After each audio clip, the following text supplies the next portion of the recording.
The internet changed how we work. AI is changing what work gets done. A bank cut loan processing from days to hours. A student built an AI scheduler, improving on-time delivery from under 70% to over 90%. Most teams know AI matters, but aren't sure where to start. InAI is Indiana's statewide AI adoption effort, built with industry, academia, and community partners, helping you move from understanding to action. Visit inaiready.com.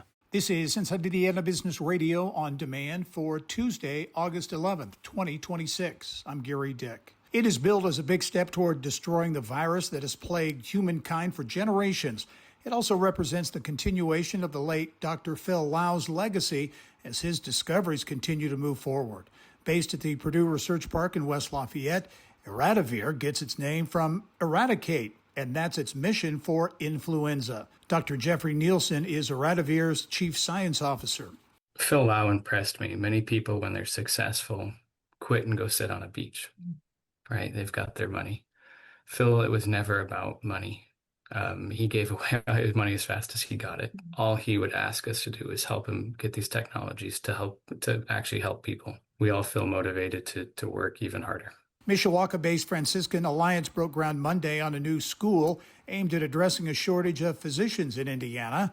The Franciscan Alliance School of Osteopathic Medicine is being built on a 100-acre campus just north of the Franciscan Health Crown Point Hospital. Plans for the school were first announced in April. The school is slated to open in 2030. The city of Fort Wayne has begun environmental remediation at its North River site, using $3.4 million in state and federal funding to kickstart the transformation of a long vacant property into a mixed-use district downtown. Trucks began moving impacted soil Monday from the 29-acre site. The first phase of work is expected to take about 6 months. From the state's #1 source for Indiana business news, you're listening to Inside Indiana Business Radio. Thanks for listening to this IBJ Media podcast. You're probably going to remember this ad. Do you know why? Podcast advertising works. 85% of listeners recalled hearing an ad during a podcast, and 70% of podcast listeners have acted after hearing an ad.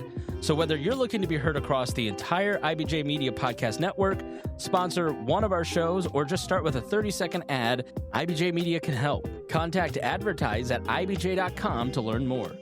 Former Indiana Utility Regulatory Commission Chair Andy Zay has filed a lawsuit against Governor Mike Braun and other members of his administration, alleging they improperly fired him last week. The lawsuit filed in Marion County Superior Court says that the Braun administration did not show cause when it fired Zay, a former state lawmaker, and the suit accuses the governor's office of engaging in prohibited conversations with Zay about a case in which AES Indiana is seeking a rate increase.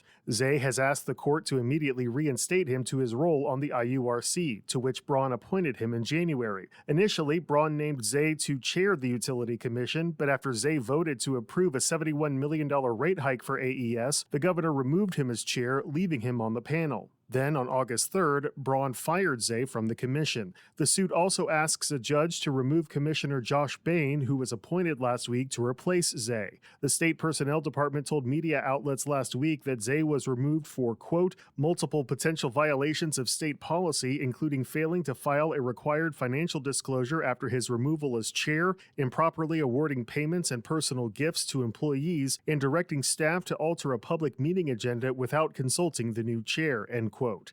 Zay denied in the suit that he violated any law or policy. The suit says that the state did not provide Zay with a notice stating why he was being fired or offer him an opportunity to defend himself. Alex Brown, Inside Indiana Business Radio. Purdue University will acquire the building that houses the Kurt Vonnegut Museum and Library as part of the school's 50-year Indianapolis expansion plan.